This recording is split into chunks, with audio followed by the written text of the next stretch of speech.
Hello everyone, my name is Guilherme and I'm here to present my poster on Patterns of Activity and Giving Up Density of Small Mammals in Urban and Rural Communities. The increase of human population is the major driver of urbanization, particularly in recent decades. This growth has led to a significant pressure on natural habitats and consequently on the wildlife that inhabits them. Examples of such pressure are habitat fragmentation, different kinds of pollution, and human disturbance. Animals need to adapt to survive under these conditions.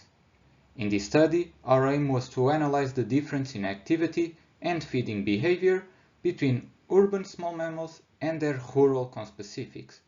We expected urban individuals to have higher nocturnality to avoid human disturbance, and to be bolder while feeding.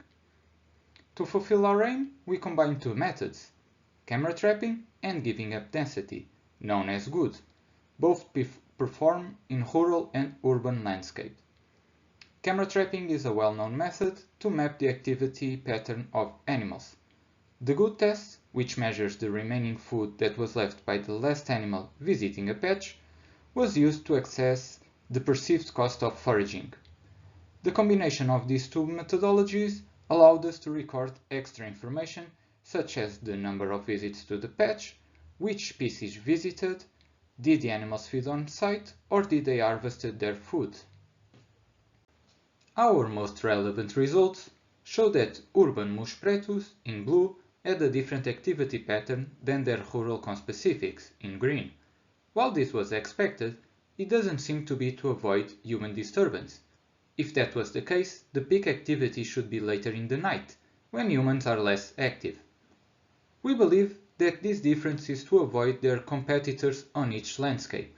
In rural areas, the peak activity of Mus pretus occurs when Apodemus sylvaticus, in orange, is already decreasing its activity. In urban areas, we can see that the peak activity of Mus pretus occurs during the lower peak of Ratus, in red, during the night. And then the lower peak for Mus in the night coincides with the peak activity of Ratus. As for the feeding behavior, urban animals had lower goods than the rural animals. This is, they had less food remaining in the patch. As take-home messages, we want you to know that by combining camera trapping with the GOOD test allowed us to have a better understanding of animals' foraging behavior. Moreover, we observed that urban and rural Mus pretus had different activity patterns that seemed to be related with the avoidance of competitors and not humans. Finally, we observed that urban animals had lower goods, which indicates a lower perception of risk or higher boldness, or even both. Thank you for your attention and feel free to contact me with any questions you might have. Bye! Have a nice day!